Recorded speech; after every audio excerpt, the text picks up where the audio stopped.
Welcome back to the lab. Tuesday morning, Blue Z, all done. What a liar, that thing's filthy. So it needs a clean. It may not look all that dirty on the camera, but it definitely needs a clean. She's pretty dirty, that happens. Finished. So just, it's on the hoist, clearly, for the very last time. We've just had our laptop hooked up. Where's it hiding? Down there to our Link G4X Extreme ECU.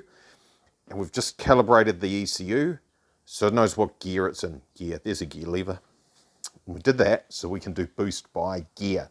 Because this thing here in first gear with 400 and whatever it is kilowatts at the hubs and full boost is just pretty much undrivable. You're never going to get your foot all the way to the floor in first gear. It just can't happen.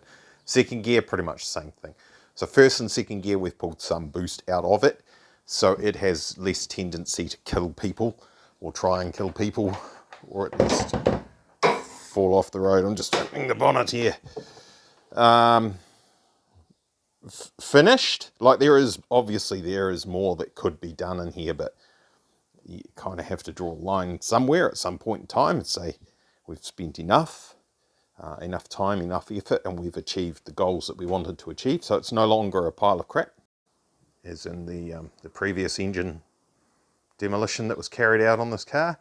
So we've got unlike the ones that were in the March, the head gaskets are not leaking at present.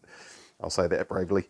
So we check coolant levels and stuff while it's been running on the dyno and everything's great. It's not pressurizing the cooling system. There's no condensation in the exhaust. There's no use of any coolant. There's no oil leaks. There's no smokes.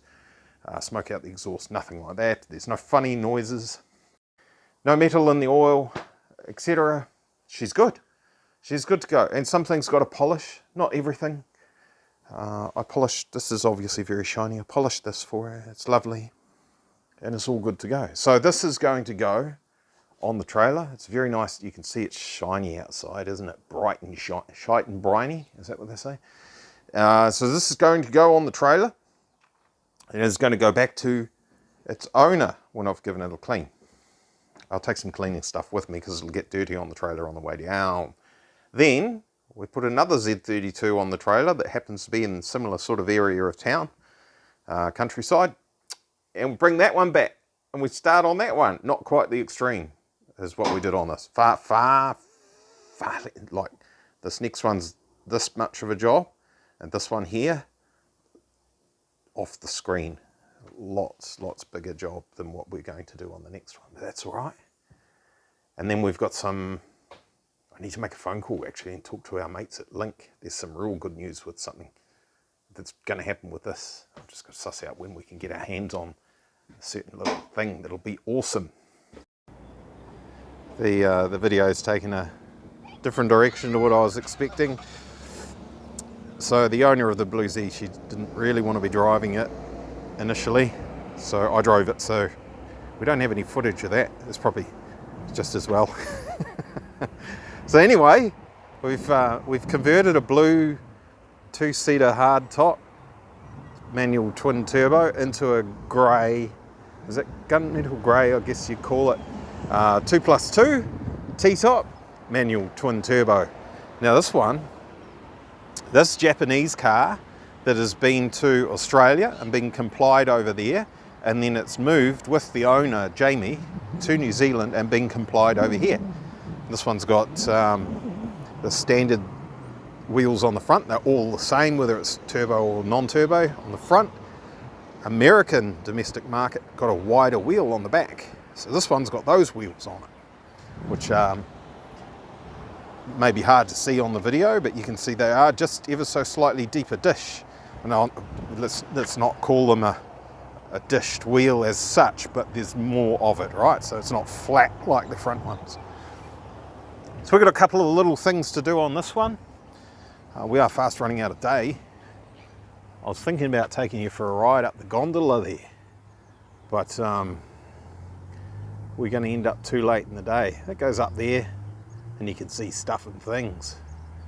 But we're going to run out of day. I'll try and zoom back out. So we'll get in this thing, we'll make some more noise, burn some more petrol, make some more CO2 for the environmentalists to complain about. Get back to Hamilton, make a start on this one tomorrow. All right. Beastie up on the hoist, or March watching on. March wants some attention, but it will have to wait. Dead giveaway here. This bolt being on a bit of a funny angle and everything. Don't jack your car on the lower radiator support on a Z32. You can see a bit of a shadow here. This area is all crushed in. Somebody's jacked it under here. That's a very bad thing to do with these cars. That's not a jack point. It's not strong enough to hold the weight of the front of the car. It will crush. This one's not as bad as what some of them are. Some of them you can actually see this pinch weld area here gets pushed up beyond the bottom of the radiator there, so that needs a little bit of attention. It's not a biggie. It's not an immediate sort of thing. Other than that, there's an oil leak on the right hand side. You can see the staining on the exhaust. You can see the exhaust is bottomed out too. Quite hard to fit pipes this size underneath these cars without some carnage. They do lie quite low. We do have a oil leak on this side of the motor, quite a reasonable sized one. Not from the oil filter tree, which is pretty common, not from the oil hoses for the turbo, but I'm not sure if we'll catch it on the camera, but way up there on the top of the motor, back of the head, variable cam control or something like that. I need to look into that and find the problem, but other than that, under here is all good, except it stinks of fuel. There's definitely a fuel leak under here somewhere. That's the main reason why the car is here, and I strongly suspect it's behind these shields here. So I'll start I'll get my finger dirty. I'll start the car up and let it idle for a bit, and I'm sure we'll start seeing a bit of a puddle.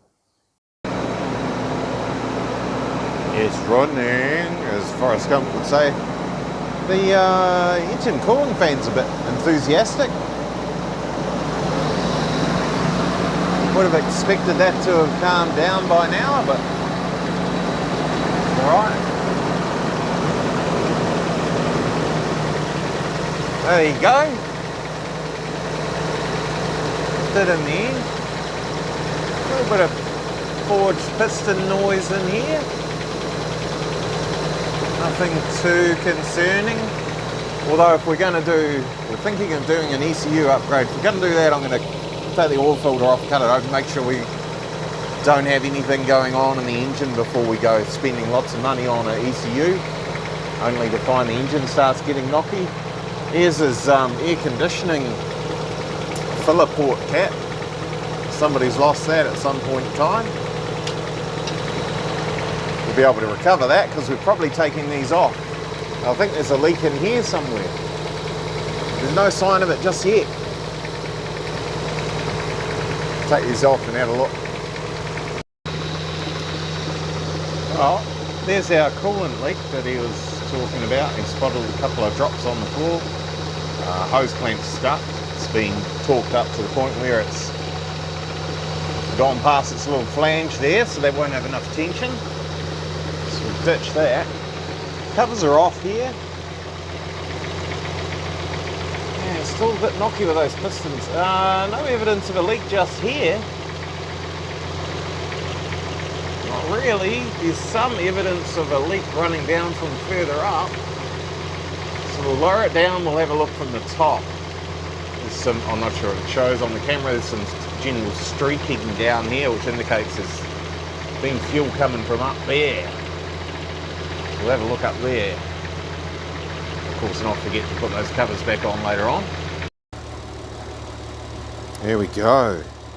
The fortunately not smoking gun, which is not a gun, it's a fuel filter. So pretty clear evidence of leaking in this general area here.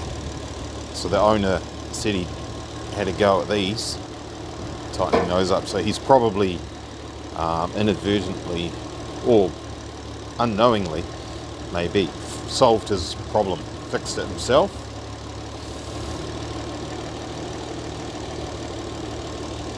It is fuel injection hose that's on there. Although I can still smell fuel somewhere. So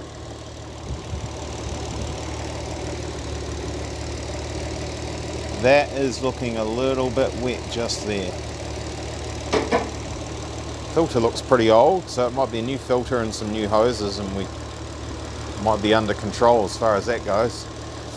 Now over the other side, somewhere here we're looking for an oil leak, aren't we? We're looking for a torch that I've lost. Here it is. Somewhere up in here. Gee, they're tight, aren't they, these cars? In the depths of all this stuff and things, there's an oil leak up here somewhere, and it might need the plenum to come off to resolve it. Which is not as easy as it is on the Blue Z, but it's not too terrible. Pretty much standard. So we'll have a look at that. Whoops, caught another one. Coolant level's okay, that's not a problem. Something that you got to watch out for, aftermarket cap. You can see there's a ring around here where the rubber seal has been sealing on the top of the radiator there, inside the valve assembly, I guess you'd call it. You can see it seals all the way around to here. This bit where my thumb is right now, there's no contact patch there. It doesn't actually seal. When you put a radiator cap on a car, if you put it down there like that, so that the lugs line up with the slots, you should be able to push that cap and feel some sort of springiness to it. Because as you turn it around, it's supposed to clamp the top part down, and the spring that's inside here is supposed to push this down against this seat. This one doesn't. So it's actually the wrong cap. It does not fit the car properly. And once you're up to temp, you should be able to give the hose a squeeze and feel some pressure in the system. And this one had nothing. I could hear it sloshing or squishing or squeezing, traversing the valve here. It was as you're squeezing that. So it needs a new radiator cap. Then we may, once it gets some pressure in the system, we may actually see there's problems elsewhere with other things that haven't had any pressure in them recently. That top hose is not quite mounted right too. There's a bit of a kink in that. That needs to be slackened off and pushed down there a little bit further. That's no problem. That's no biggie. That's potentially long term a bit of an issue, that, so we'll have to get another cap. Now, unfortunately, the 1.2 bar standard Nissan radiator cap for these is ex-Japan, long time, long wait at the moment, and all the aftermarket ones are junk because a lot of them don't fit. So it might be Z1 to the rescue, probably 6-7 days from America at the moment. Yeah, well, I'm sure there's some oil in there somewhere. Didn't expect to come across that one. It's probably just a bit low, right? It's got some oil, had oil pressure and everything.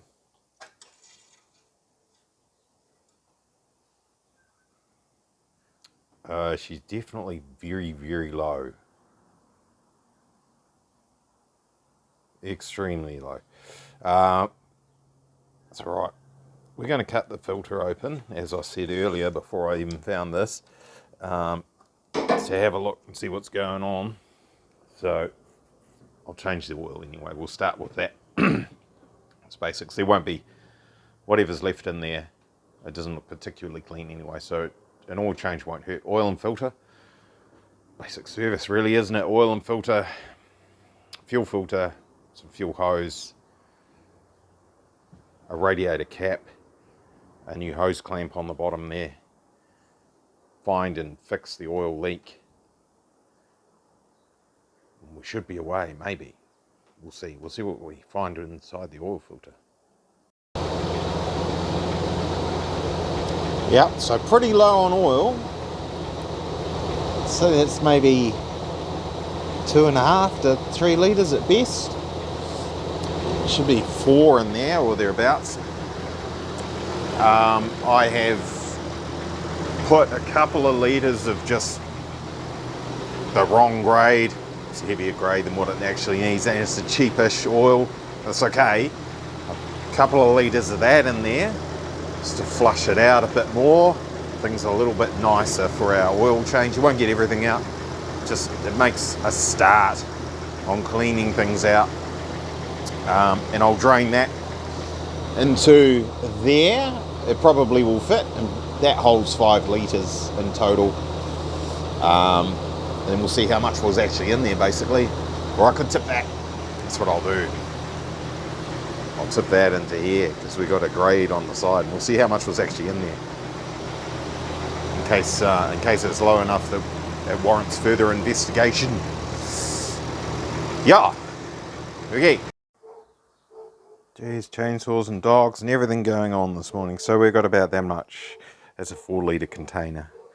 So we had about 2 litres in there, which is ironically what I've just put back in there. So if we can fit what I drain out of, stop showing that.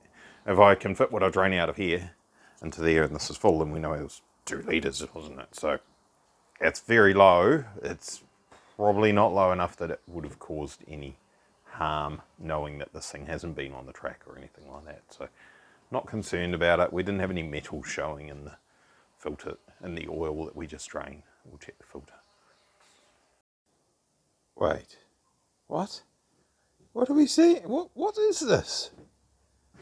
This is a 300ZX twin turbo in 2022. This is a 1990, by the way. So it's 32 years old, and it still has the original factory airbox on there. This is a rarity. This thing should be given an award. Put in a museum, maybe. No, that's not a award, is it? Or reward, at least. Let's pop this open and see if we've got nice filters in here, or standard filters, because it's well known to be quite the restriction if there's standard filters in there. And if we are going to change the ECU and make the thing run more better, a good start would be here. And we should be checking this anyway, right? If we're going to do a service, if we're going to change oil and filter, and fuel filter, give it a little bit of a flush, which we've just done, and we're going to fix up all the bits and pieces, and we don't check the air filters, that's bad. So I'll get in there and have a look, see where they're at. Ah, yes, very good. K&N air filters, that's cool. I do wear gloves when I'm doing this sort of thing, but I have to take them off to run the phone. Relatively clean. A little bit of dirt on there, but not too bad. Boxes are pretty good. There was a bumblebee in one side. He's gone now. He's on the floor down there. So I'll give those a bit of a blast out. They don't really need a wash. There's not enough dirt to warrant that. So clean them out. We'll put that back on. I don't think he's aiming for that much power that we need to take all this out. These are actually a lot harder to take out than what they look. It looks like you can just undo a couple of bolts here, and the airbox comes out, but nah, there's stuff and things hidden away in places, and anyone who's done the job knows that they don't just come out in 5 minutes. It's a lot more involved than that.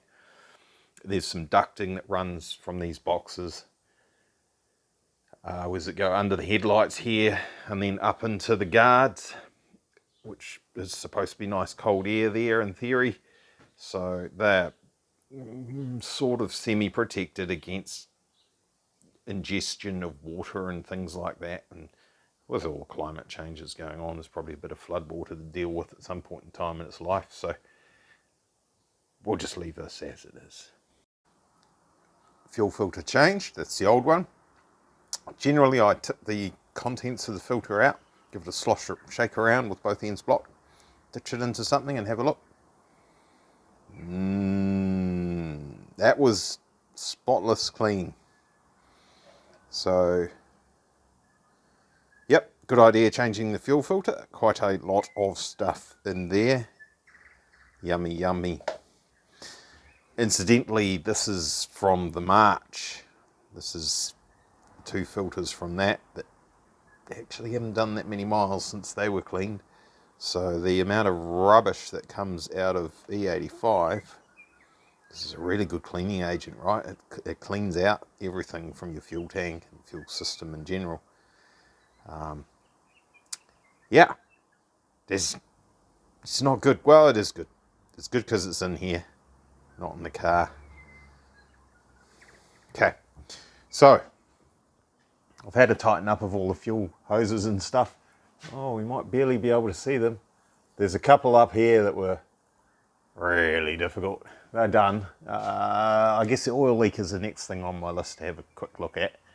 And then we'll talk to him about what we've spent so far and whether he still wants to do an ECU upgrade.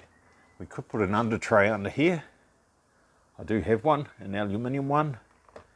And I may have the rest of the fan shroud that's missing from this piece around here, which will help keep the poor thing cool. See if he wants to do something with that. Running it up again, just to make sure we're okay with what we've done. The filter never leaks. Well, I have had one blower seal that was interesting, but a long time ago. This is all good. It's just a little bit knocky, not all that happy with it. It does sound a bit like piston slap, but you'd think once it's up to temp we shouldn't be hearing that. I'm not sure if you guys can hear it. It's not terrible, but it's just not all that happy with it. I put another radiator cap that I had. It's not OEM one, it's aftermarket. And we have got pressure in the cooling system. So now I can run around and make sure we're not generating any large puddles of coolant on the floor.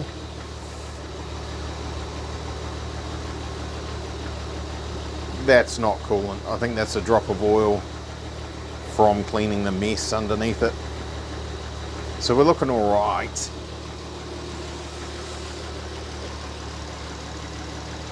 I'll talk to the owner. I've got a new game plan. It might be that we put this on the dyno and make sure where we're at. See if jack things up so we can get it on dyno midday or something. Run it up. If it's a pile of poo, then we just order the new ECU for it at that point in time, and the ECU will arrive in the morning and we'll fit it and then we'll carry it on, we'll tune it. If it's all right, if the tune's okay, within reason, not necessarily being fussy with it, if it's good enough that it's not going to be a problem and it's pretty close, then we may just leave it alone and save the guy some money. So I'll have a chat with him and see what he reckons. Fast forward to Friday morning. We've had a warrant of fitness inspection done on behalf of the owner of this car. I hate doing warrants of fitness, honestly. Anyway, they're always trouble. It failed on the, I'm not going to say it's the silliest, it's kind of a thing, but it's not really that serious. So the headlights needed adjusting. Who knows why that changed in between when it got compliance and when they did the warrant of fitness. Perhaps people need to actually have someone sitting in the driver's seat while they're aiming the headlights, because maybe that's where it's going. Every time you go for a warrant of fitness with a customer's car, apparently the headlights need aiming. There's this morning's rant anyway. So the thing that failed was this exhaust mount rubber, a little bit cracked and perished, so we have to replace that. Problem is, this one was fitted to the vehicle in Australia, where a custom exhaust was fabricated in Australia, and this is not a common size of mount. They are available, you can get them from Trade Me and from a few other sources in New Zealand, but they're all basically ordering over the internet. Nobody here in Hamilton has one of these in stock. This is aftermarket life. So I can order, it's like $9 plus the postage. You'd change all four, I guess, if you were doing that. $40, $50, all the pieces, including the freight, and it's here, and you fit the four of them into the back of the car and get your warrant of fitness. If I order them today, it's going to be Tuesday or Wednesday, maybe even Thursday next week before I see them, most likely, with the way the couriers are running at the moment. So I'd have a vehicle sat here in the shop. Cannot get another one in until this one goes away. Won't be earning any money for 4 or 5 days. So for me, that is not an option. So I have gone and seen our mates at TWL. Where's this place? I should put that away. That's supposed to be in dangerous goods cabinet, Glenn. And got ourselves a great big block of rubber. And chop that up and make one of those. Problem solved. And then we'll go and get our recheck done. And that's all that stuff over and done with, sorted out. And then we're still possibly going to do a new ECU and a tune on the car. And again, we're going to have to wait for tuners to get that done. But let's get this bit done. I'm not going to do this bit. I'm just going to cut it out flat, right? So I may not even round off the corners. It just needs to be a block of rubber to hold the exhaust. It's not worth spending an hour to make it. It's a 10-minute job. 10 minutes is a bit more than $10, so yeah, it's the cheapest way to do it. Just like that. Magic. So it doesn't have to be exactly the same as that. There's no requirement for it to look exactly 100% identical to this, except without the age wearing and perishing and whatnot. So dimensionally, near enough the same, hole positions. And rather than fluffing around doing this, I've just drilled a hole through the middle of it to relieve some of the strength in this general area, to give it this, I'm not going to call it squishy, the softer zone in the middle there that this one has compared to it being solid. That's good. We can fit that and go and get a retest done on the car, or recheck rather. They'll just stick their head under the back and make sure that was changed. And we'll do that when it's not raining. It's a bit hard to see up in there. What's this like? Oh, can you see it now? Can you see it now? There it is. So that exhaust mount is fixed. Well, I don't know. It's here. It's here, right up there somewhere. Where is it? There. There. No, it's not that one. Yeah, it's that one. There it is. That's fixed. That's cool. But I have noticed something when I drove it down the road to get the reset. I knew this was here. I thought, oh yeah, they just haven't welded all the way around, and it's not going to make much of a deal if it's blowing gases out there. But the issue is they haven't welded at the top either. And if you look up underneath the car, you see that black staining mark? That's soot from exhaust fumes blasting against the bottom of the car, at the back of the car. Now on Z32-300 ZXs, right here is a vent that goes into the cabin air intake. So you crack the windows open, create a low pressure area in the cabin, it sucks air in through here, and we've got an exhaust leak right here. So, well done, that genius who did that. And it's the same on this side as well. This is why, you can't really see it on this side, but clearly it's blowing gases out there. There, it's easy for you to see now. Top and bottom. So we'll take these off so that we can weld the top of them, and we'll finish the job that someone else started. And the car won't stink when you're driving down the road with the window cracked open. So, apart from that, the exhaust system looks pretty good and passed the warrant of fitness. And really, I guess if they'd been paying attention with the warrant of fitness, they should have said, hey, this isn't right. This is within the confines of the body of the car. That's not right. But it's been through compliance, it's been through a low volume vehicle cert, it's been through 2 warrants of fitness with it like that, and it was roadworthy in Australia like that. So there you go. People don't pay attention carefully enough. Glenn does, and I'll fix it for him. Mean as whoever did it saved themselves, not even 10 minutes probably, a couple of minutes each weld, 8 minutes or something on the job, and now it's got to be done properly. Well done. Never mind. They tried to make it look pretty with their MIG welding, but it's not really.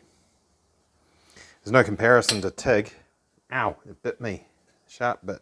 Nasty thing. All right, we're going to run out of day. Look, it's afternoon already. That's the passenger side. Look how much soot is on that rear bumper reinforcement there and up under the floor. You can imagine, as I say, just in case it wasn't clear with the muffler in the way, where this line is here, directly behind that is a vent that draws air into the cabin. So you're not even it might be a bit more than 6 inches, 8 inches away from toxic, poisonous, stinky, yucky, horrible fumes coming into your cabin, which they do. Yeah, never mind anyway. So this side's done. I even put a bit of paint on there. See? It's not the prettiest weld in the world, but it's better than the MIG.